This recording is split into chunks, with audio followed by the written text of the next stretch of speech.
서울의 밤은 언제나 그랬듯 화려한 불빛으로 가득 차 있었다. 도시의 심장부 가장 높은 빌딩의 스카이 라운지에서 열리는 VVIP 아트 옥션은 그 중에서도 가장 찬란하게 빛나는 보석과도 같았다. 이곳에 모인 사람들은 대한민국의 부와 권력을 손에 쥔 선택받은 소수였다.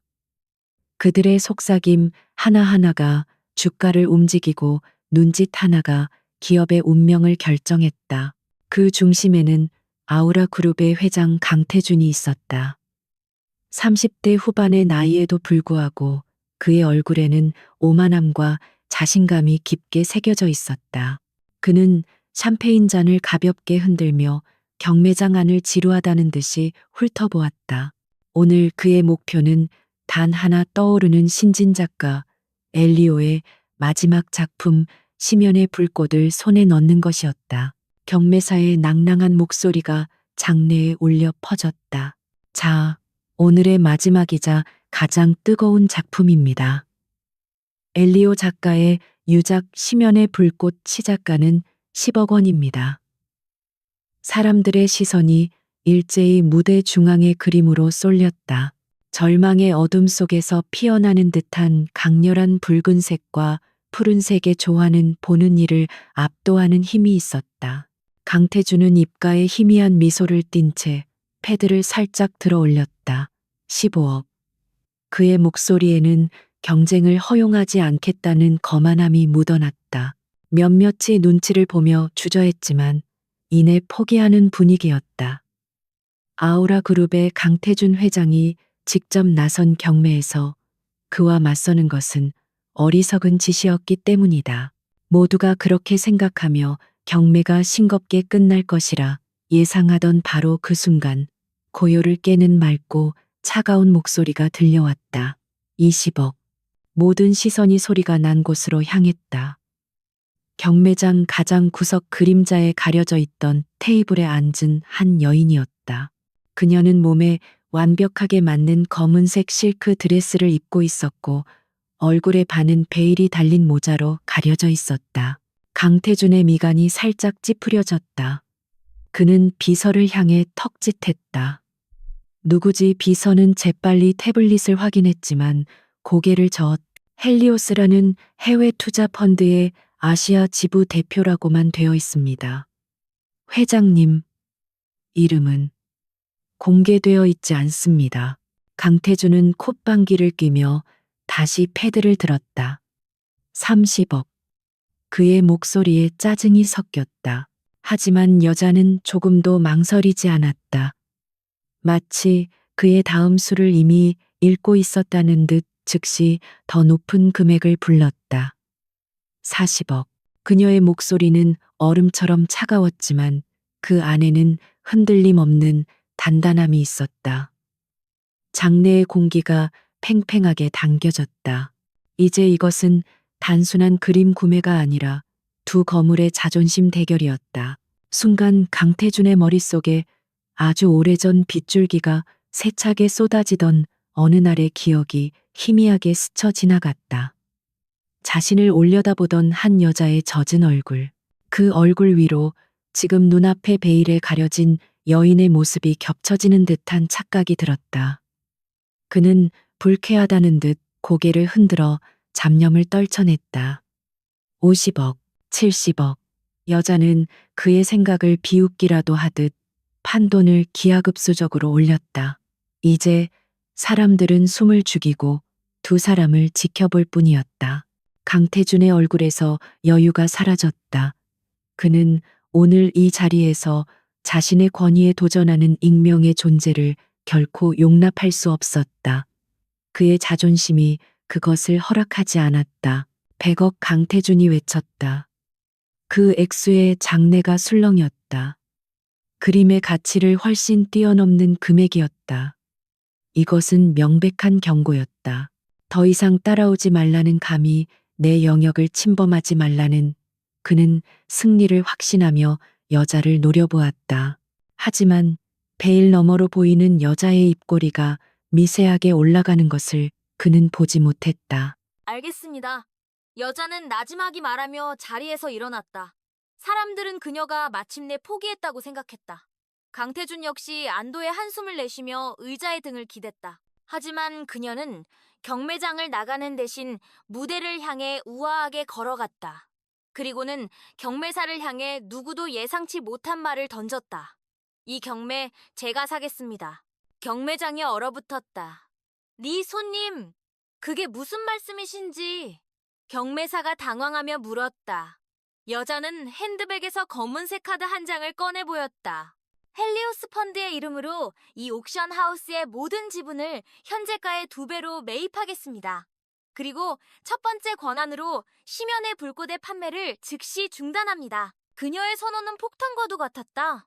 강태준은 자리에서 벌떡 일어났다. 당신 지금 뭐 하는 짓이야? 그의 분노에 찬 외침에도 여자는 눈 하나 깜짝하지 않았다. 그녀는 천천히 강태준을 향해 돌아섰다. 그리고 마침내 얼굴을 가리고 있던 베일을 천천히 들어올렸다. 그 순간 강태준의 세상은 무너져 내렸다. 그 얼굴. 7년 전 비에 젖은 채 자신에게 매달리던 바로 그 얼굴이었다. 더 이상 연약하거나 절망에 차있지 않았다. 세월의 흐름 속에서 더욱 깊고 단단해진 눈빛. 모든 것을 꿰뚫어보는 듯한 그 차가운 시선. 그녀는 민서연이었다. 자신이 임신했다는 이유만으로 꺼져라는 한마디로 내쫓았던 바로 그 여자. 오랜만이네요, 강태준 회장님. 민서연의 목소리는 잔잔한 호수 같았지만 그 밑에는 거대한 빙산이 숨겨져 있었다. 아니면 내가 버린 쓰레기가 거물이 되어 돌아와서 놀라셨나요? 그녀의 말은 날카로운 비수가 되어 강태준의 심장을 꿰뚫었다. 그는 아무 말도 할 수 없었다. 충격과 혼란 속에서 그저 그녀를 바라볼 뿐이었다. 7년 전 그날 비는 미친 듯이 쏟아지고 있었다. 어린 서연은 차가운 아스팔트 위에 무릎을 꿇고 있었다. 뱃속에서는 새로운 생명이 자라고 있었지만 그녀의 세상은 무너지고 있었다. 제발 이러지 마세요. 태준 씨, 이 아이는 당신 아이란 말이에요. 그녀의 애원은 빗소리에 묻혀 처절하게 흩어졌다. 하지만 차창 너머로 보이는 강태준의 얼굴은 냉혹하기만 했다. 그는 마치 더러운 것을 보는 듯한 눈빛으로 그녀를 내려다보았다. 니까짓게 감히 내 아이를 가졌다고 어디서 굴러먹던 근본도 없는 계집이 돈이 필요하면 말로 하지. 이런 더러운 수작을 부려 그의 말 한마디 한마디가 서연의 가슴에 모처럼 밝혔다. 아니에요. 진심으로 사랑했어요. 돈 같은 건. 시끄러워 강태준이 소리쳤다. 그는 지갑에서 수표 몇 장을 꺼내 그녀의 얼굴에 던졌다. 종이 조각들이 비에 젖어 서연의 뺨에 힘없이 달라붙었다. 이 돈 받고 당장 내 눈앞에서 사라져. 다시는 나타나지 마. 내까지 건 내 인생의 오점일 뿐이야. 꺼져. 마지막 그 한마디 꺼져. 그 말은 서연의 모든 세상과 희망을 산산조각 냈다. 그녀는 빗속에 버려진 채 멀어져가는 그의 차를 망연자실하게 바라보았다. 뱃속의 아이를 끌어안고 그녀는 생각했다. 끝이 아니라고. 이것은 결코 끝이 아니라고. 언젠가 반드시 그에게 오늘 이 순간을 뼈저리게 후회하게 만들어주겠다고. 그리고 7년이 흘렀다. 그 시간 동안 민서연은 죽었다. 대신 누구도 감히 무시할 수 없는 부와 힘을 가진 헬리오스의 수장 헬레나가 태어났다. 그녀는 복수를 위해 자신의 모든 것을 걸었다. 지옥 같은 시간들을 견디며 스스로를 단련했고 마침내 강태준이라는 거대한 성벽 앞에 설 수 있게 된 것이다. 다시 현재의 경매장. 서연은 얼어붙은 강태준을 지나쳐 유유히 출구를 향해 걸었다. 그녀의 등 뒤로 경매장 직원들과 변호사들이 분주하게 움직이는 소리가 들렸다. 이제 이 공간의 주인은 그녀였다. 이것은 시작에 불과했다. 강태준이 평생을 바쳐 쌓아 올린 아우라라는 제국을 그의 발밑에서부터 하나씩 무너뜨릴 것이다. 서연이 건물 밖으로 나오자 검은색 세단 한 대가 소리 없이 다가와 멈췄다. 운전기사가 정중하게 문을 열었다. 차에 올라타자마자 그녀는 가면처럼 쓰고 있던 냉정한 표정을 풀었다. 길고 긴 숨을 내쉬자 그동안 억눌렀던 긴장감이 한꺼번에 몰려왔다. 7년 만에 재회는 생각했던 것보다 훨씬 더 많은 감정적 소모를 요구했다. 그녀는 익숙하게 암호화된 통신장치를 켰다. 화면에 어린 소년의 얼굴이 나타났다. 나이는 이제 막 7살이 되었지만 그 눈빛은 어른보다 더 깊고 총명했다. 엄마, 다 끝났어요. 아이의 목소리는 나이에 맞지 않게 차분했다. 노아야. 이제 막 첫 번째 돌을 놓았을 뿐이야. 바둑판은 준비됐니? 화면 속 소년 노아는 고개를 끄덕이며 환하게 웃었다. 그 미소는 서연의 것이 아니라 강태준의 것을 빼닮아 있었다. 물론이죠. 아우라 그룹의 방화벽은 생각보다 유치해요. 첫 번째 목표물 아우라 바이오의 내부망에 들어갈 뒷문은 이미 열어뒀어요. 엄마의 명령만 기다리고 있어요. 서연의 입가에 비로소 작은 미소가 번졌다. 그녀에게는 세상 그 무엇과도 바꿀 수 없는 2개의 보물이 있었다. 천재적인 해킹 실력을 가진 아들 노아, 그리고 사람의 마음을 꿰뚫어보는 놀라운 통찰력을 가진 딸 가은. 이 아이들이야말로 그녀가 7년의 지옥을 견딜 수 있었던 이유이자 복수를 완성할 가장 강력한 무기였다. 잘했어, 아들. 하지만 아직은 아니야. 놈이 방심하고 있을 때 가장 아픈 곳을 찔러야 해. 그녀는 창밖으로 빠르게 스쳐 지나가는 서울의 야경을 바라보았다. 한때는 절망의 도시였지만 이제는 심판의 무대가 될 곳이었다. 그녀는 다시 한번 7년 전 그날을 떠올렸다. 자신을 향해 돈을 던지며 경멸하던 강태준의 얼굴을 그는 몰랐을 것이다. 그날 자신이 버린 것이 단순한 여자가 아니라 자신의 제국을 파멸시킬 불씨였다는 것을. 그리고 그 불씨가 이제 7년이라는 시간 동안 거대한 화염이 되어 그의 숨통을 조여오고 있다는 사실을. 서연은 차가운 눈으로 어둠이 내린 도시를 응시하며 나지막이 읊조렸다. 강태준, 이제부터가 진짜 시작이야. 그녀는 자신과의 약속을 지키기 위해 돌아왔다. 그에게서 모든 것을 빼앗고 그가 가장 소중하게 여기는 것들이 먼지처럼 사라지는 것을 그의 눈으로 직접 확인하게 만들 것이다. 그가 자신에게 그랬던 것처럼 가장 비참하고 고통스러운 방식으로. 복수의 서막은 이제 막 올랐을 뿐이었다. 아우라 그룹의 본사 70층에 위치한 회장실은 폭풍 전야의 고요함이 아닌 폭풍이 휩쓸고 간 뒤의 잔해와도 같았다. 최고급 이탈리아산 크리스털 재떨이는 바닥에 산산조각 나 있었고 수천만 원을 호가하는 현대 미술 작품은 날카롭게 찢겨 있었다. 강태준은 넥타이를 거칠게 풀어헤친 채 통유리창 앞에 서서 서울의 야경을 증오에 찬 눈으로 내려다보고 있었다. 어젯밤의 굴욕은 그의 뇌리에서 떠나지 않았다. 자신의 소나기 안에서 놀아나야 할 경매장이 통째로 넘어가는 순간, 그리고 베일이 벗겨지며 드러난 민서연의 그 얼굴. 경멸과 조소가 섞인 그녀의 눈빛은 7년이 지난 지금도 그의 자존심을 갈기갈기 찢어놓았다. 그는 주먹을 세게 쥐었다. 손톱이 손바닥을 파고드는 고통조차 지금 느끼는 모욕감에 비하면 아무것도 아니었다. 회장님, 주문하신 자료입니다. 김 비서가 거의 기어들어오는 듯한 목소리로 보고했다. 그는 강태준의 분노가 자신에게 향하지 않기만을 바라며 최대한 몸을 낮췄다. 강태준은 돌아보지도 않은 채 말했다. 읽어봐. 그의 목소리는 분노로 바싹 말라 있었다. 김 비서는 떨리는 손으로 태블릿을 들고 보고를 시작했다. 헬리오스 인베스트먼트. 7년 전 유럽에서 시작된 신생 사모펀드입니다. 초기 자본금 출처는 불분명하나 지난 5년간 IT 바이오 에너지 분야에서 공격적인 투자로 급성장했습니다. 특히 파산 직전의 기업을 인수한 뒤 단기간에 정상화시켜 몇십 배의 차익을 남기고 매각하는 방식으로 유명합니다. 시장에서는 기업 사냥꾼 혹은 피닉스라는 별명으로 불립니다. 강태준은 코웃음을 쳤다. 그래서 그 펀드의 대표가 정말 민서연이라는 그 계집이란 말인가? 그의 질문에 김 비서는 마른 침을 삼켰다. 공식적으로 대표의 이름은 헬레나라는 가명을 사용하고 있습니다. 국적, 나이, 신상 정보 모두 베일에 쌓여 있습니다. 하지만 어젯밤 경매장에서의 사건 이후 저희가 모든 정보망을 동원해 확인한 결과 헬레나와 민서연은 동일 인물이 확실합니다. 젠장 강태준은 마침내 몸을 돌려 김 비서를 노려보았다. 그의 눈은 피로 충혈되어 있었다. 7년 전에 돈 몇 푼 쥐어주고 쫓아낸 계집애가 어떻게 이런 괴물이 돼서 돌아올 수 있냔 말이다. 그는 이해할 수도 인정할 수도 없었다. 자신이 벌인 하찮은 존재가 자신의 아성에 감히 도전장을 내밀었다는 사실 자체가 그에게는 견딜 수 없는 치욕이었다. 김 비서는 차마 고개를 들지 못했다. 죄송합니다, 회장님. 7년 전 회장님의 지시대로 처리한 이후 그녀의 행적은 전혀 파악되지 않았습니다. 마치 세상에서 증발이라도 한 것처럼 강태준은 그런 변명이 들리지 않는다는 듯 다시 창밖으로 시선을 돌렸다. 그의 머릿속은 복잡하게 얽혀 있었다. 복수감이 나에게 그는 서연의 의도를 멋대로 단정했다. 알겠다.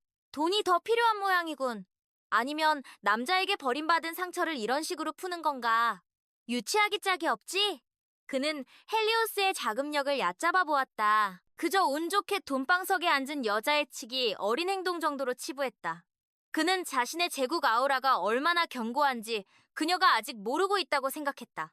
김비서, 헬리오스라는 펀드 자금 흐름부터 세무 관련 자료까지 샅샅이 뒤져봐. 분명 더러운 구석이 있을 거다. 언론에 터트릴 준비를 해둬. 감히 이 아우라를 건드린 대가가 어떤 것인지 똑똑히 가르쳐줘야지. 그 시각 서울의 또 다른 초고층 빌딩 외부에는 그 어떤 간판도 없는 시크릿 펜트하우스 안에서는 전혀 다른 풍경이 펼쳐지고 있었다. 민서연은 편안한 실내복 차림으로 소파에 앉아 향긋한 캐모마일 차를 마시고 있었다. 그녀의 앞에는 거대한 통유리창이 있었고 그 너머로 강태준이 서 있는 아우라 그룹의 본사 건물이 장난감처럼 보였다. 그녀의 옆에는 쌍둥이 남매 노아와 가은이 나란히 앉아 있었다. 가은은 엄마를 닮아 차분하고 깊은 눈매를 가졌고 벌써부터 어려운 심리학 서적을 무릎에 펼쳐놓고 있었다. 노아는 태블릿으로 복잡한 코드가 가득한 화면을 스크롤하며 무언가에 열중하고 있었다. 겉보기에는 평범하고 단란한 가족의 아침 풍경이었지만 그들이 나누는 대화의 내용은 결코 평범하지 않았다. 엄마 예상대로 강태준이 엄마의 뒷조사를 시작했어요. 아우라 그룹의 정보팀과 외부 용역업체까지 동원됐네요. 노아가 태블릿에서 눈을 떼지 않은 채 말했다. 그의 손가락은 보이지 않을 정도로 빠르게 움직이며 가상의 키보드를 두드리고 있었다. 우리가 미리 뿌려놓은 가짜 정보들을 아주 열심히 물고 있어요. 헬레나는 부유한 중동 석유 재벌의 숨겨진 딸이라는 시나리오에 푹 빠진 것 같아요. 서연은 희미하게 미소 지었다. 그래야지. 그래야 자신이 통제할 수 있는 범주안의 이야기라고 생각하고 안심할 테니까. 그는 오만한 만큼 어리석어. 자신이 이해할 수 없는 것은 존재하지 않는다고 믿는 부류지. 그녀의 말에 가은이 책에서 고개를 들었다. 심리학적으로 전형적인 나르시시스트의 방어기제예요. 자신의 우월성을 위협하는 대상을 폄하하고 그 가치를 인정하지 않으려는 거죠. 7살짜리 아이의 입에서 나올 법한 말이 아니었지만 서연에게는 익숙한 일상이었다. 그녀는 두 아이를 사랑스럽게 바라보았다. 이 아이들이야말로 강태준이 짓밟았던 절망 속에서 피어난 기적이었다. 그녀는 아이들을 지키기 위해 그리고 그들의 아버지라는 작자에게 죗값을 묻기 위해 강해져야만 했다. 노아야 준비는 다 됐니? 첫 번째 화살을 쏠 시간이야. 노아의 눈이 장난기 가득하게 빛났다. 물론이죠. 엄마 아르테미스는 이미 활시 위에 당겨져 있어요. 아르테미스는 노아가 직접 설계한 인공지능 트레이딩 알고리즘의 이름이었다. 노아는 자리에서 일어나 서연의 손을 잡고 그녀를 집안의 가장 깊숙한 곳에 있는 방으로 이끌었다.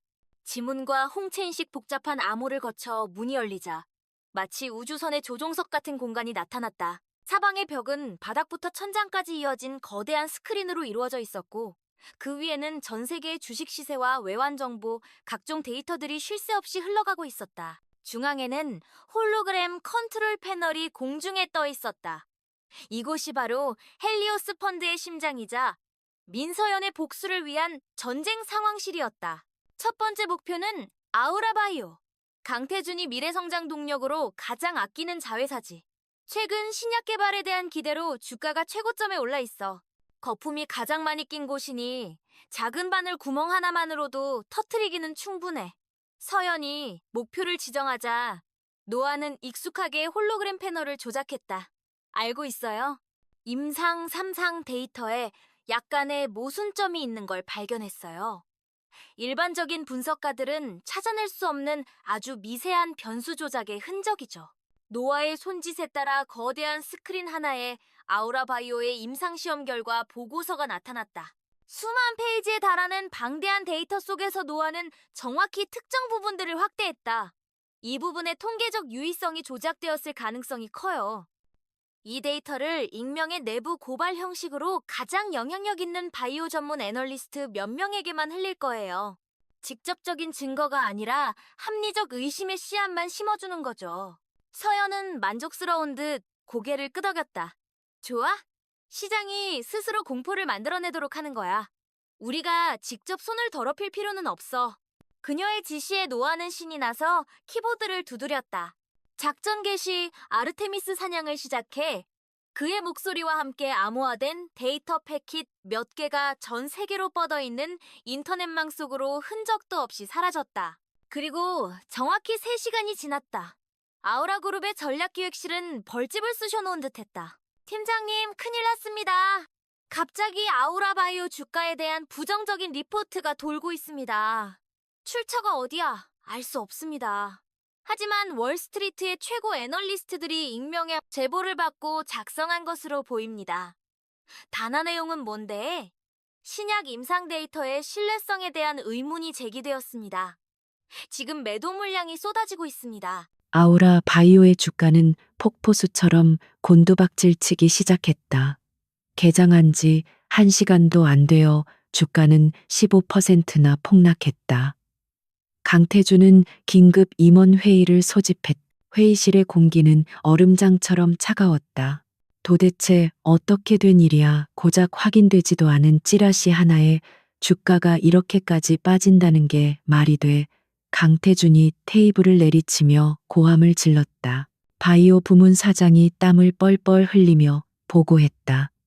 회장님, 저희가 데이터를 확인해 본 결과 법적으로는 아무런 문제가 없습니다. 하지만 리포트에서 지적한 부분이 워낙 전문적이고 교묘해서 투자자들의 의심을 사기에 충분합니다. 마치 내부 사정을 훤히 아는 사람이 제보한 것처럼. 그의 말에 강태준의 얼굴이 더욱 굳어졌다. 그는 이 사건을 민서영과 섣불리 연결하지 않았다. 그녀가 이런 전문적인 정보전을 펼칠 능력이 있을 리 없다고 믿었다. 분명 어젯밤의 소동을 기회 삼아 아우라를 흔들려는 경쟁 세력의 소행일 것이라고 판단했다. 당장 반박 자료를 내고 언론을 통제해 자사주를 매입해서라도 주가를 방어해. 이건 기회야. 이 위기만 넘기면 오히려 저가의 주식을 사들일 수 있어. 그는 여전히 상황의 심각성을 깨닫지 못한 채 오만하게 지시를 내렸다. 같은 시각 펜트하우스의 상황실에서 서연과 아이들은 유유히 아우라 그룹의 허둥대는 모습을 지켜보고 있었다. 거대한 스크린에는 아우라 바이오의 주가 그래프가 수직으로 떨어지는 모습과 함께 관련 뉴스들이 실시간으로 업데이트되고 있었다. 엄마, 저 아저씨 진짜 바본가 봐. 불난 집에 기름을 붓고 있네. 노아가 혀를 차며 말했다. 서연은 차를 한 모금 마시며 조용히 대답했다. 저게 바로 강태준이라는 사람이야. 자신을 향한 공격은 힘으로 누르면 된다고 믿지. 하지만 노아야, 진정한 힘은 파괴가 아니라 통제에서 나오는 거란다. 그녀는 추락하는 주가 그래프를 차가운 눈으로 응시했다.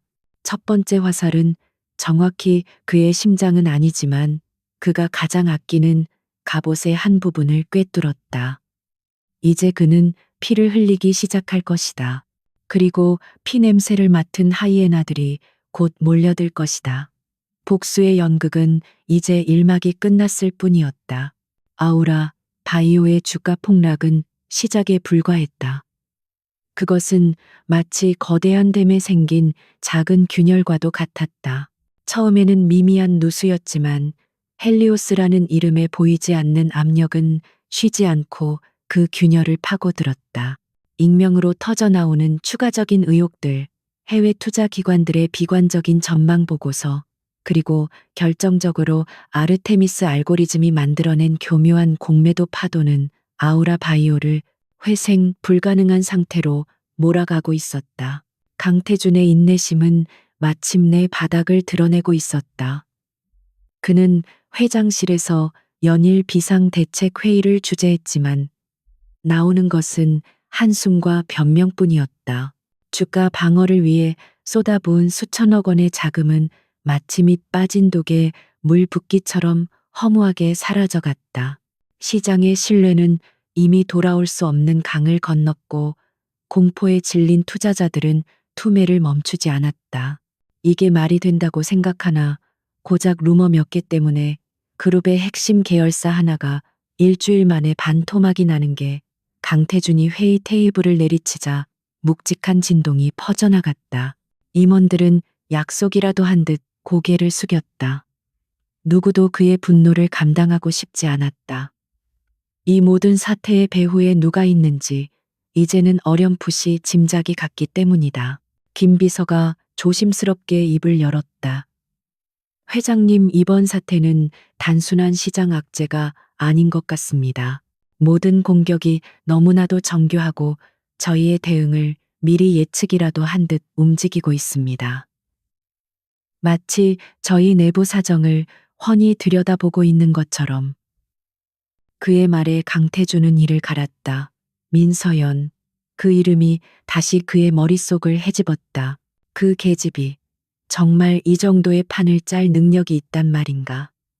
그는 여전히 믿을 수 없었지만 부정할 수도 없었다. 경매장에서 보았던 그 차가운 눈빛, 모든 것을 조롱하는 듯한 미소. 그것은 단순히 돈만 많은 여자의 것이 아니었다. 오랜 시간 칼을 갈아온 자의 섬뜩한 자신감이었다.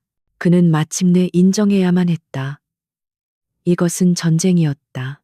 당장 우리 그룹이 자랑하는 최정예 사이버 보안팀 케르베로스를 소집해 헬리오스 펀드의 모든 것을 파헤쳐 자금 출처 운용 방식 통신 기록까지 먼지 한 톨이라도 찾아내 그 배후에 있는 놈들의 껍데기를 벗겨내란 말이다. 강태준의 명령은 절박함이 섞인 포효와도 같았다. 그는 보이지 않는 적에게 반격하기 위해 자신이 가진 가장 날카로운 창을 꺼내들기로 결심했다. 케르베로스 팀은 아우라 그룹의 그림자이자 방패였다. 국가정보원 출신의 팀장을 필두로 세계적인 해킹 대회 수상 경력을 가진 천재들이 모인 곳. 그들은 법과 윤리의 경계선을 아슬아슬하게 넘나들며 아우라 그룹의 이익을 위해 모든 종류의 정보전을 수행해왔다. 팀의 리더인 박 실장은 강태준 앞에서 자신만만하게 보고했다. 회장님, 염려 마십시오. 아무리 유령 같은 펀드라도 인터넷에 발을 담근 이상 흔적을 남기게 되어 있습니다. 저희에게 48시간만 주시면 그들의 심장부까지 들어가는 길을 찾아내겠습니다. 그들의 작전은 신속하게 시작되었다. 케르베로스 팀은 수십 대의 슈퍼컴퓨터를 동원하여 헬리오스 펀드가 남긴 미세한 디지털 발자국을 추적하기 시작했다. 그들은 분산 서비스 거부 공격을 통해 방화벽의 취약점을 분석하고 제로데이 공격을 통해 시스템의 빈틈을 노렸다. 하지만 그들이 마주한 것은 철벽과도 같은 방어 시스템이었다. 같은 시각 민서연의 펜트하우스 상황실. 노아는 작은 의자에 앉아 다리를 흔들며 모니터에 떠 있는 수많은 경고창들을 흥미롭게 바라보고 있었다. 케르베로스 팀의 공격은 일반 기업이라면 이미 서버가 마비되고도 남을 수준이었지만 노아에게는 그저 시끄러운 모기 떼처럼 느껴질 뿐이었다. 엄마, 저 아저씨들 되게 열심히네. 근데 길이 아닌 곳에서 계속 땅을 파고 있어. 서연은 아들의 어깨를 부드럽게 감싸 안으며 모니터를 보았다. 화면에는 노아가 설계한 다층 방어 시스템, 히드라의 작동 현황이 표시되고 있었다. 케르베로스 팀이 하나의 방화벽을 뚫으려고 시도하면 그 즉시 두 개의 새로운 거짓 경로가 생성되어 그들을 미로 속으로 이끌었다. 그들이 공격하는 데이터는 실제 정보가 아닌 노아가 만들어낸 허상 허니팟이었다. 저들이 스스로 지쳐 나가 떨어지게 놔두렴. 우리는 더 중요한 일을 해야 하니까. 서연의 시선은 옆에 앉은 딸 가은에게로 향했다. 가은은 해킹이나 컴퓨터에는 전혀 관심이 없었다. 그녀는 태블릿으로 강태준과 관련된 지난 10년간의 모든 뉴스 기사 인터뷰 공식 석상의 영상들을 보고 있었다. 그녀는 숫자가 아닌 사람의 마음과 관계의 빈틈을 읽고 있었다. 가은이 작은 손가락으로 화면의 한 인물을 가리켰다. 엄마 이 사람 최민석 의원. 삼선 국회의원이고 국토교통위원회 소속이야. 겉으로는 강태준 회장과 적대적인 관계인 척하지만 지난 5년간 아우라그룹이 따낸 대규모 광급 공사 4건 모두 이 사람이 위원장일 때 통과됐어. 그리고 공교롭게도 그 시기마다 최 의원의 아들이 대표로 있는 페이퍼 컴퍼니에 출처 불명의 자금이 입금된 기록이 있어. 가은의 분석은 날카로웠다. 그녀는 단편적인 정보들을 엮어 거대한 부패의 연결고리를 꿰뚫어 보고 있었다. 강태준은 혼자가 아니야. 그의 제국은 이런 거미줄 같은 부패한 네트워크 위에 서 있어. 이 줄기 하나를 끊으면 다른 줄기들이 드러나게 될 거야. 가장 약한 고리부터 시작해야 해. 7살 소녀의 입에서 나온 말이라고는 믿기 힘든 전략적 통찰력이었다. 서연은 딸의 머리를 쓰다듬으며 조용히 미소 지었다. 노아가 그녀의 창이라면 가은은 그녀의 방패이자 나침반이었다. 한 명은 적의 공격을 막아내고 길을 열고 다른 한 명은 적의 가장 깊은 약점을 정확히 짚어냈다. 이 두 아이가 없었다면 그녀의 복수는 시작조차 할 수 없었을 것이다. 그녀는 아이들에게 속삭였다. 고마워 내 보물들. 48시간이 지났다. 케르베로스 팀의 상황실은 패배의 기운으로 가득했다. 그들의 모든 시도는 수포로 돌아갔다. 오히려 그들이 구축한 시스템 일부가 역으로 감염되는 수모까지 겪었다. 박 실장은 퀭한 눈으로 모니터를 바라보았다. 바로 그때 그의 팀 전체의 모니터가 동시에 검은 화면으로 바뀌었다. 그리고 화면 중앙에 하얀색 글씨 하나가 천천히 나타났다. H, 그것이 끝이었다. 더 이상의 메시지도 공격도 없었다. 하지만 그 알파벳 하나가 주는 공포와 무력감은 그 어떤 바이러스보다 치명적이었다. 헬리오스. 그들은 자신들의 존재를 명확히 각인시키고 유유히 사라졌다. 박 실장은 떨리는 손으로 강태준에게 전화를 걸었다. 회장님, 죄송합니다. 저희는 졌습니다. 상대는 인간이 아니라 마치 신과 같습니다. 강태준은 수화기를 내려놓았다. 그의 얼굴은 하얗게 질려 있었다. 자신이 가진 가장 날카로운 창이 부러져 버렸다. 보이지 않는 적은 이제 그의 목 앞까지 다가와 있었다. 그는 처음으로 두려움이라는 감정을 느꼈다. 7년 전 자신이 벌레처럼 짓밟았던 그 여자가 이제는 감히 올려다볼 수도 없는 거대한 그림자가 되어 자신을 덮쳐오고 있었다. 어둠은 이제 그 모습을 완전히 드러내기 시작했다. 강태준은 자신의 성아우라 타워의 가장 높은 곳에 스스로를 유폐했다. 케르베로스 팀의 처참한 패배 소식은 그의 마지막 남은 이성의 끈을 끊어놓기에 충분했다. 최첨단 기술과 천재들로 무장한 그의 그림자 부대가 이름 모를 적 앞에서 흔적도 없이 증발해버렸다. H라는 알파벳 하나만을 남긴 채 그것은 조롱이자 명백한 선전포고였다. 그는 밤새 잠을 이루지 못했다. 최고급 와인도 익숙한 시가의 향도 그의 신경을 안정시키지 못했다. 통유리창 너머로 보이는 서울의 야경은 더 이상 그의 발 아래 놓인 정복의 대상이 아니었다. 오히려 자신을 옥죄어오는 거대한 감옥처럼 느껴졌다. 그는 보이지 않는 적의 실체를 가늠하려 했었다. 도대체 누구인가? 어떤 원한을 가졌기에 이토록 집요하고 잔인하게 자신을 공격하는가?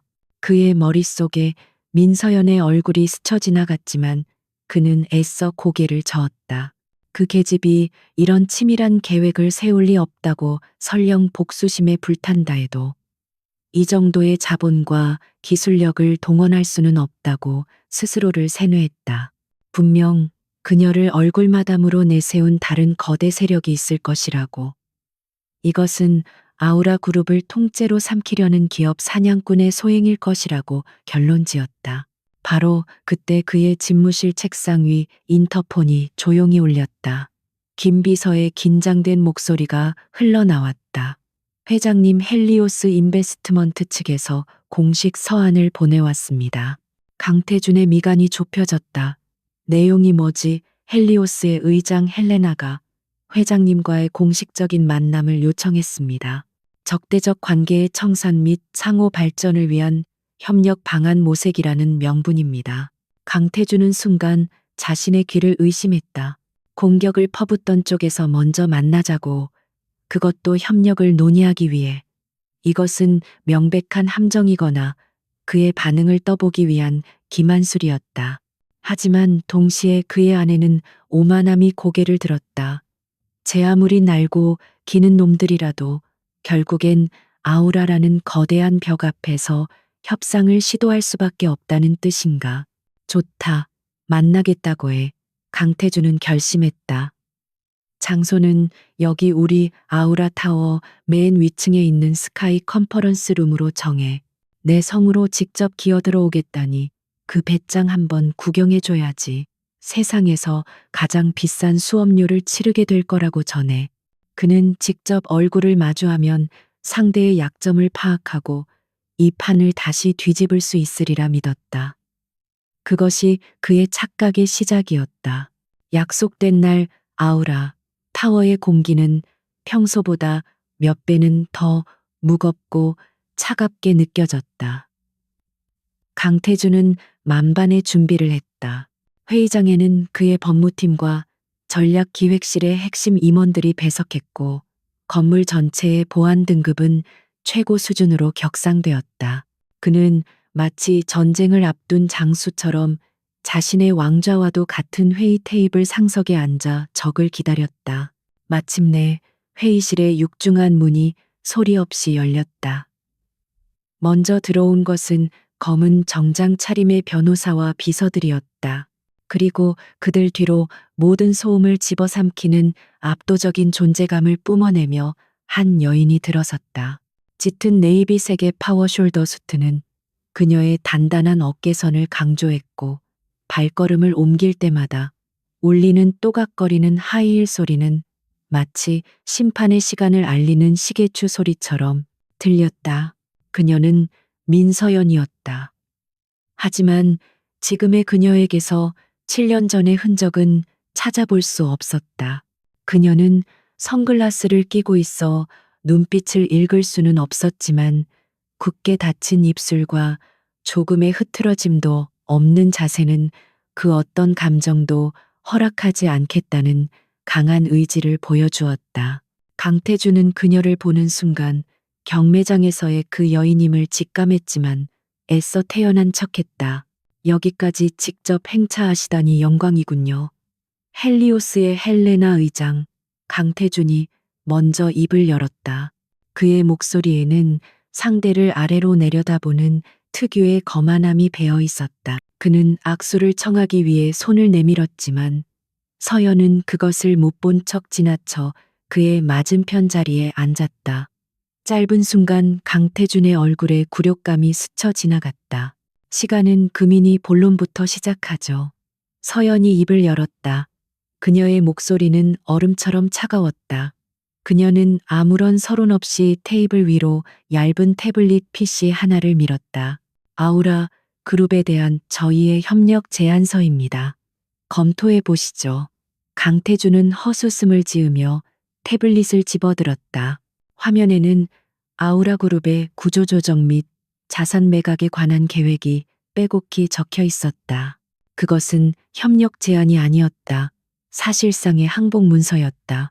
아우라 바이오를 포함한 핵심 계열사들을 헐값에 매각하고 그룹의 경영권을 헬리오스 측에 넘기라는 내용. 강태준의 얼굴이 분노로 붉게 달아올랐다. 이게 지금 장난하자는 건가? 당신 지금 누구 앞에서 무슨 짓을 하는지 알고 있기는 해.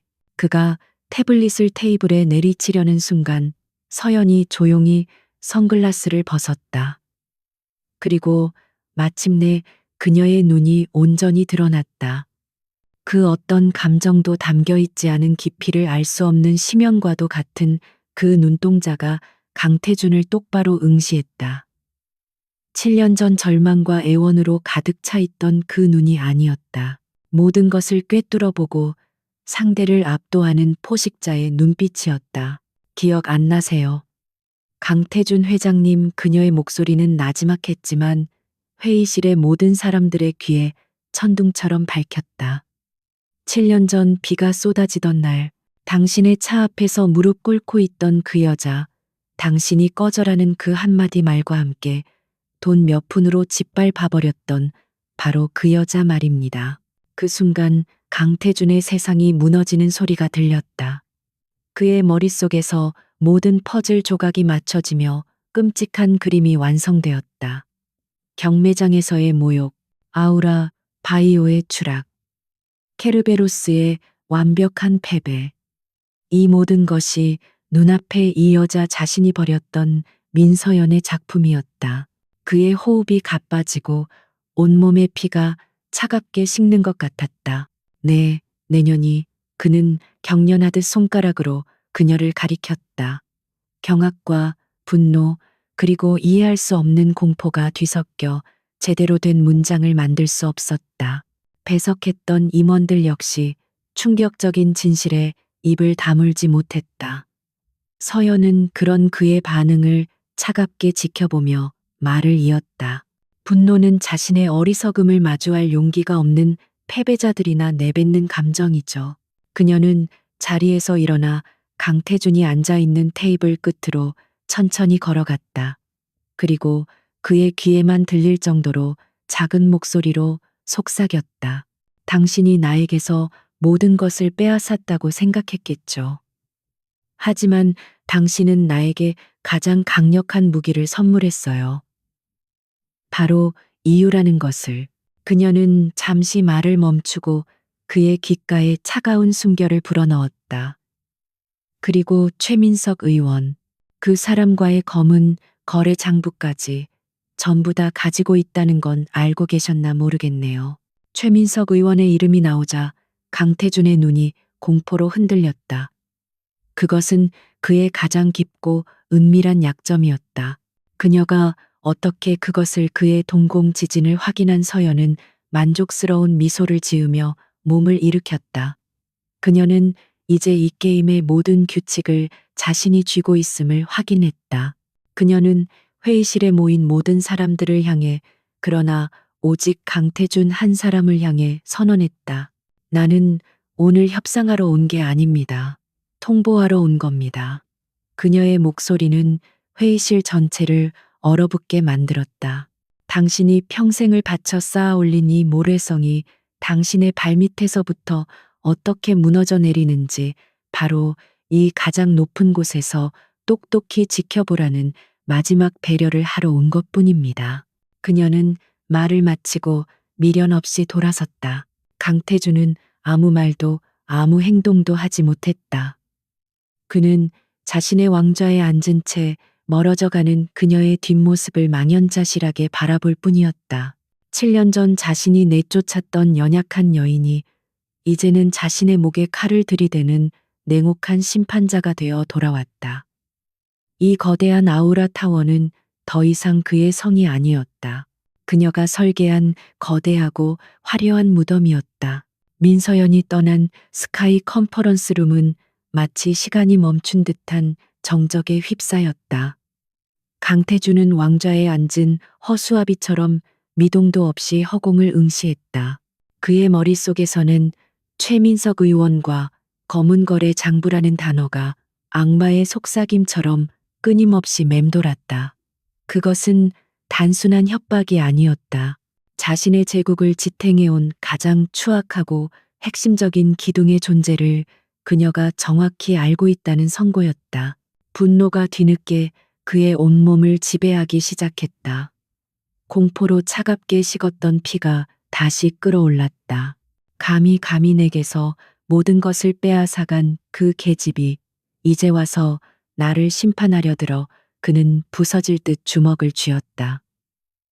그는 패배를 인정할 수 없었다. 여기서 무너지면 자신이 평생 쌓아온 모든 것이 부정당하는 것이었다. 그는 아직 카드가 남아있다고 믿었다. 더럽고 비열하지만 그래서 더 확실한 카드. 김비서 강태준의 외침은 짐승의 포효와도 같았다. 회의실에 남아있던 임원들이 화들짝 놀라 그를 쳐다보았다. 당장 언론사 사장들 전부 연락해. 그리고 내가 아는 가장 더러운 펜대를 굴리는 놈들도 전쟁이다. 이제부터는 규칙 없는 전쟁이야. 그의 눈은 광기로 번들거렸다. 그는 민서연을 사회적으로 매장시켜 버릴 작정이었다. 그날 오후부터 대한민국 여론은 들끓기 시작했다. 정체불명 해외 펀드 헬리오스, 국내 우량 기업 노리는 검은 속셈이라는 자극적인 제목의 기사들이 쏟아져 나왔다. 기사들은 헬리오스를 국부를 유출하려는 악덕 기업 사냥꾼으로 묘사했고 그 대표인 헬레나에 대해서는 온갖 추잡한 루머를 만들어냈다. 중동의 늙은 석유 재벌의 정부라는 이 마피아의 돈 세탁을 해주는 인물이라는 이하는 시기였다. 공격은 거기서 그치지 않았다. 최민석 의원은 국회에서 긴급 기자회견을 열었다. 그는 비장한 표정으로 헬리오스를 국가 경제의 근간을 흔드는 세력으로 규정하고 금융감독원과 검찰의 즉각적인 조사를 촉구했다. 강태준이 정치권에 뿌려놓은 검은 돈이 마침내 그를 위한 방패막이가 되어 움직이기 시작한 것이다. 여론은 순식간에 아우라 그룹을 피해자로 헬리오스를 가해자로 인식하기 시작했다. 펜트하우스의 상황실. 거대한 스크린에는 자신들을 향해 쏟아지는 온갖 비난과 루머들이 실시간으로 중계되고 있었다. 하지만 그곳의 분위기는 외부의 소란과는 정반대로 침착하고 고요했다. 서연은 팔짱을 낀 채 마치 남의 이야기를 보듯 무심한 표정으로 화면을 응시하고 있었다. 그녀의 옆에서 가은이 나지막이 말했다. 예상했던 패턴 그대로예요. 엄마. 궁지에 몰린 쥐는 가장 시끄럽게 소리를 지르며 주변의 시선을 다른 곳으로 돌리려 하죠. 강태준은 지금 여론이라는 가장 원시적이고 효과적인 무기를 사용하고 있는 거예요. 가은은 태블릿 화면에 떠 있는 인물 관계도를 가리켰다. 최민석 의원이 전면에 나섰다는 건 그만큼 절박하다는 증거예요. 자신의 가장 큰 약점을 가리기 위해 스스로를 방패로 쓰는 셈이니까요. 우리 사냥개가 드디어 미끼를 물었네. 키보드를 두드리던 노아가 장난스럽게 웃으며 말했다. 그의 손가락은 보이지 않을 정도로 빠르게 움직이고 있었다. 가짜뉴스를 퍼뜨리는 언론사들의 서버 IP를 역추적해 봤어요. 전부 아우라그룹의 자회사인 광고대행사 한 곳에서 시작됐네요. 증거는 충분히 모아뒀어요. 이제 엄마의 신호만 남았어요. 이 지루한 연극 언제 끝내버릴까요? 서연은 천천히 고개를 돌려 두 아이를 바라보았다. 그녀의 눈에는 흔들림 없는 신뢰가 담겨 있었다. 아니, 아직이야. 폭풍은 가장 거셀 때 그 중심이 가장 고요한 법이지.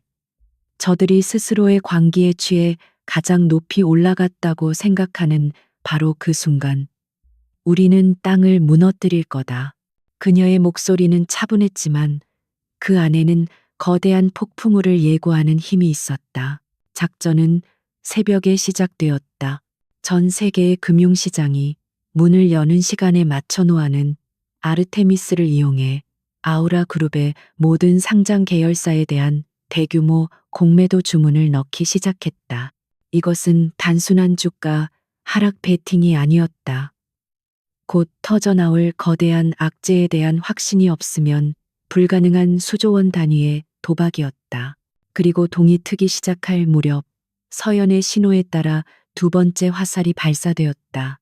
가은이 분석하고 노아가 확보한 강태준, 최민석 게이트의 모든 증거 자료가 세상에 공개되었다. 하지만 그 방식은 강태준의 상상을 초월했다. 자료는 국내 언론사가 아닌 뉴욕과 런던에 본사를 둔 세계적인 통신사와 탐사보도 전문 매체에 동시에 제보되었다. 아우라 그룹의 통제력이 전혀 미치지 않는 곳이었다. 반응은 즉각적이고 폭발적이었다. 대한민국 유력 정치인과 재벌 총수의 수십 년간 이어진 부패 커넥션. 외신들은 이 사건을 대서특필했다.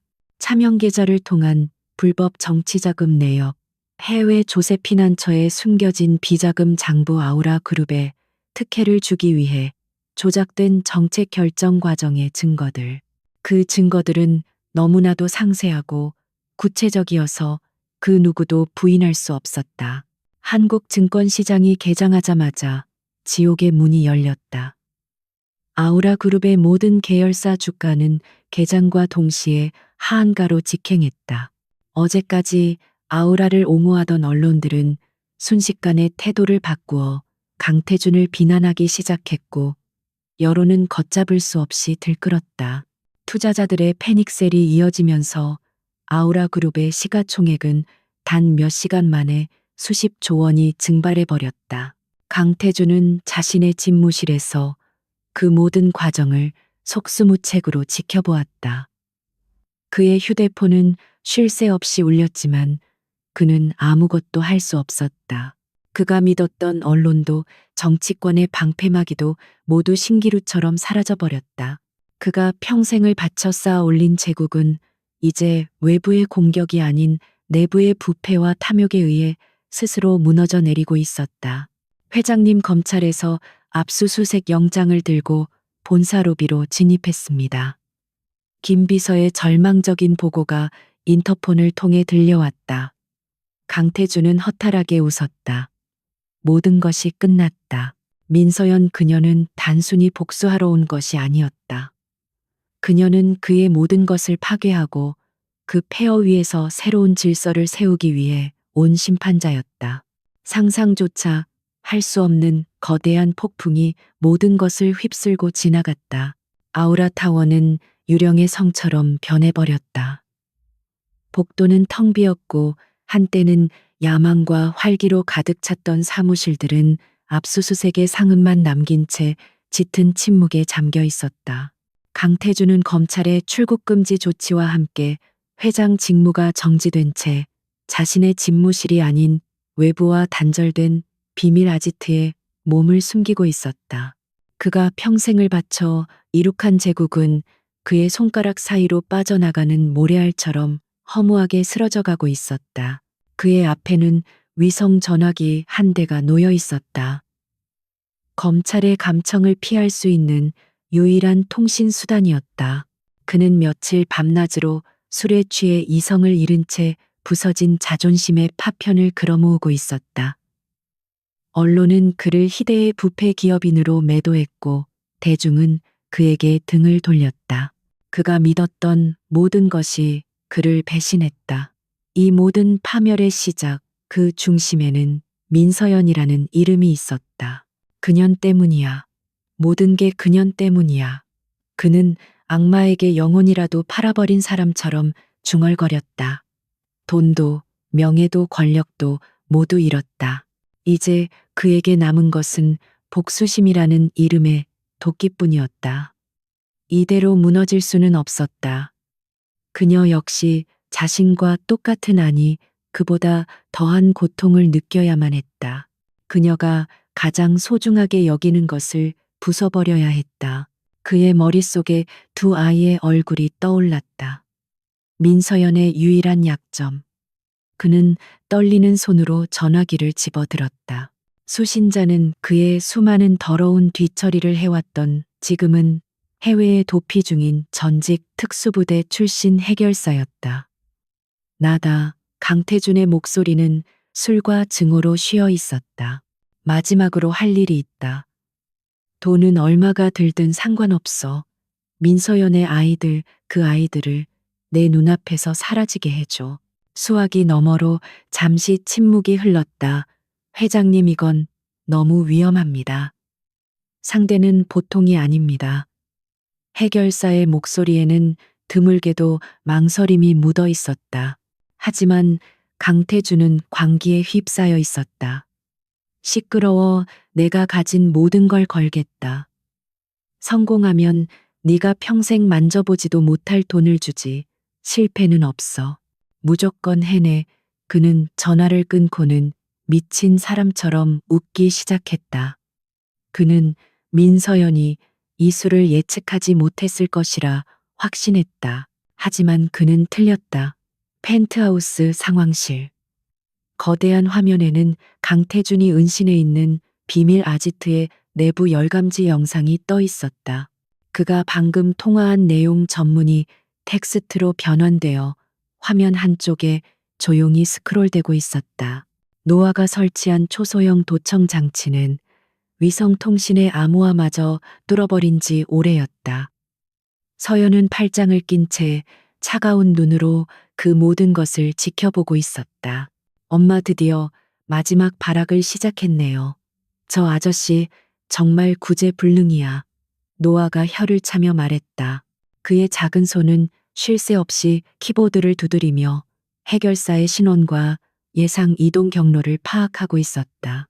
가은은 엄마의 옷자락을 꼭 쥔 채 조금은 긴장된 얼굴로 화면을 보고 있었다. 저들은 우리를 해치려는 거죠. 서연은 조용히 몸을 숙여 딸과 눈을 맞췄다.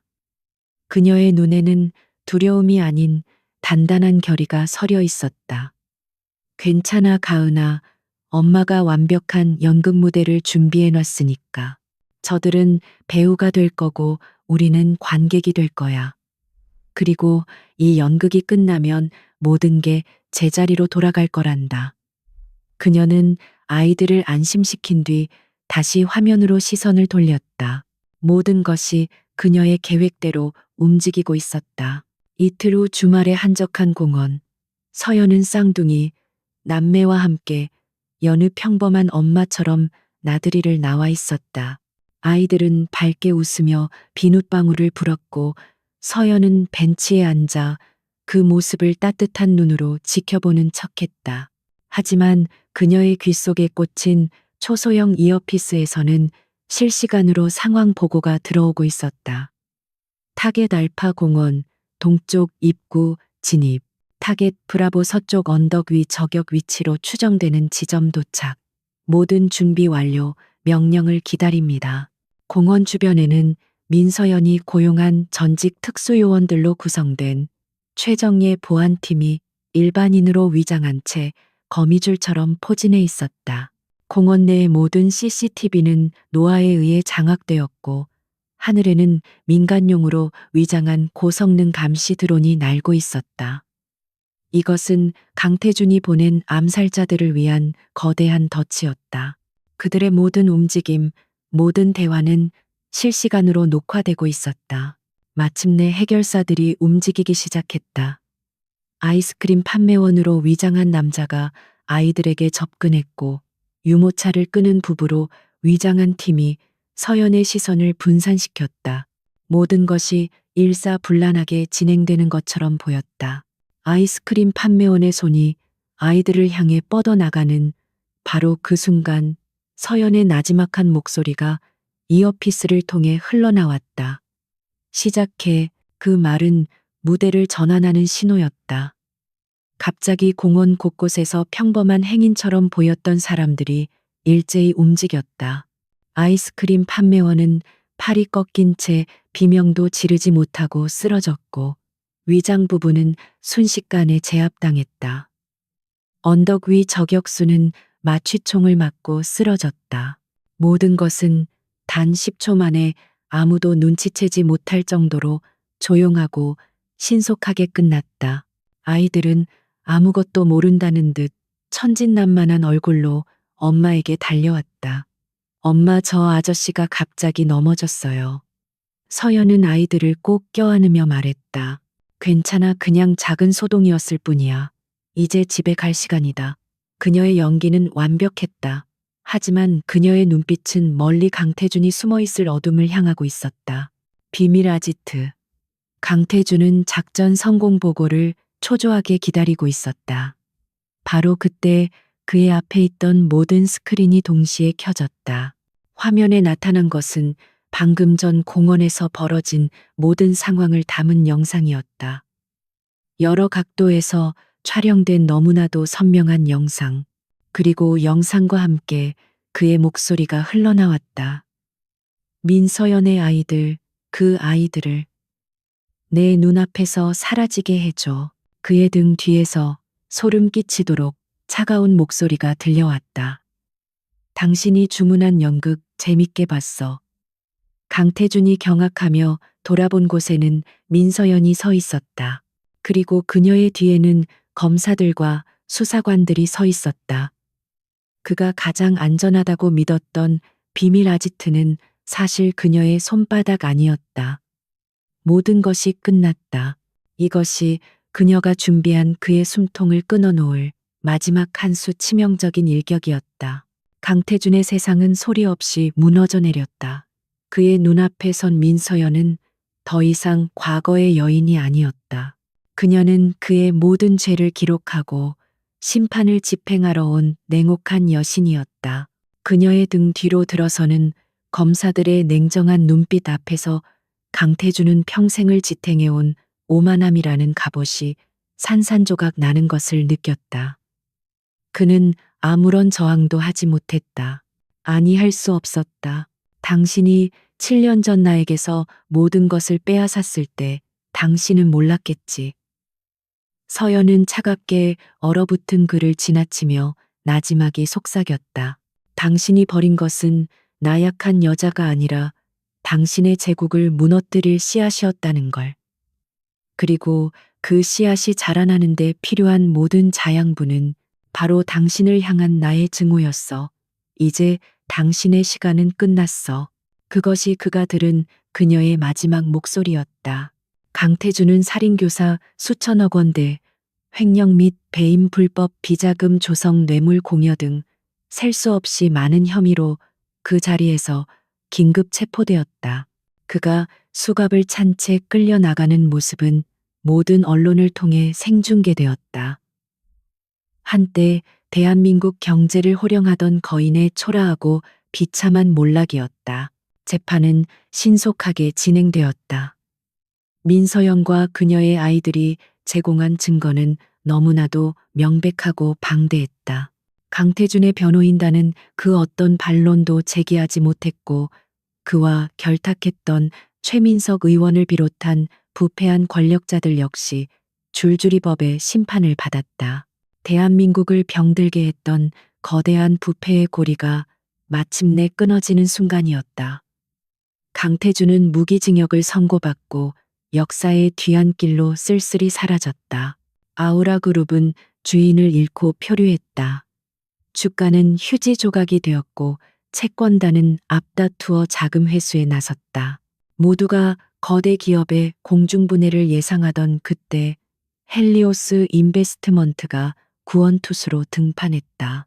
민서연은 채권단의 부실 채권을 대거 매입하는 방식으로 아우라그룹의 최대 주주이자 실질적인 주인이 되었다.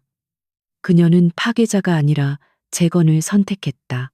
서연은 그룹의 이름을 넥서스 넥스유스로 바꾸었다. 과거와의 완전한 단절이자 사람과 기술, 그리고 윤리를 연결하는 새로운 중심이 되겠다는 의지의 표명이었다.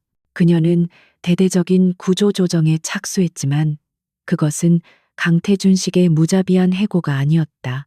부패한 임원들을 모두 해임하고 능력 있지만 소외되었던 젊은 인재들을 과감히 등용했다. 취임식 날 그녀는 수많은 직원들 앞에서 담담하게 연설했다. 과거의 아우라는 총수 한 사람의 탐욕을 위해 존재했습니다. 하지만 오늘의 넥서스는 투명한 경영과 사회적 책임을 통해 여러분 모두와 함께 성장하는 기업이 될 것입니다. 우리는 건물을 짓고 물건을 파는 회사가 아니라 신뢰를 만들고 미래를 여는 회사가 될 것입니다. 그녀의 진심 어린 목소리에 직원들은 뜨거운 박수를 보냈다. 복수는 끝났다. 이제 그녀에게는 새로운 사명이 주어졌다.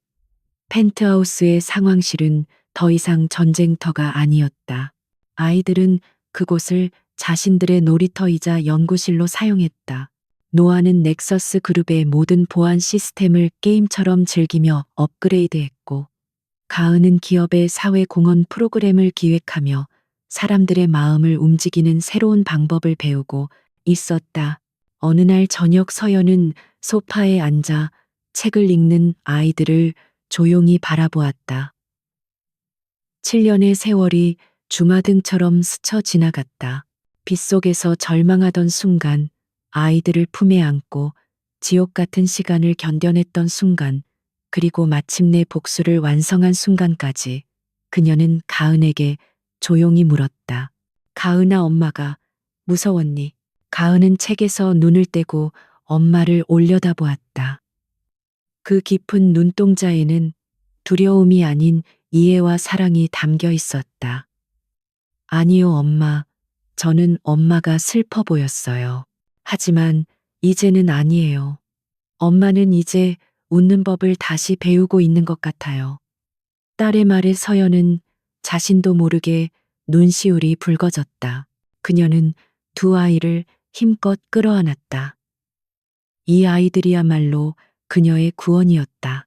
몇 달 후 넥서스 타워의 가장 높은 곳, 과거 강태준의 집무실이었던 곳은 이제 모든 사람이 이용할 수 있는 전망대이자 휴식 공간으로 바뀌어 있었다.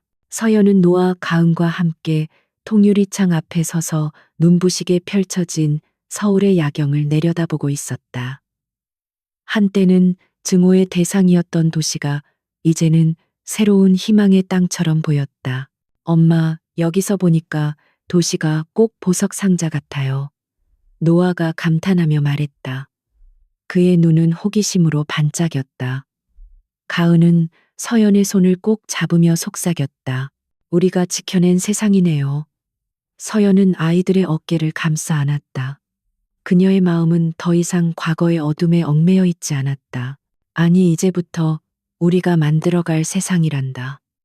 그녀의 목소리는 한없이 부드럽고 따뜻했다. 7년간의 길고 긴 밤이 끝나고 마침내 그들만의 새벽이 밝아오고 있었다. 그녀는 더 이상 복수자가 아니었다. 두 천재 아이들과 함께 새로운 제국의 미래를 열어갈 위대한 개척자였다. 그녀와 아이들은 함께 그들이 스스로 쟁취한 눈부신 빛을 향해 조용히 미소 지었다.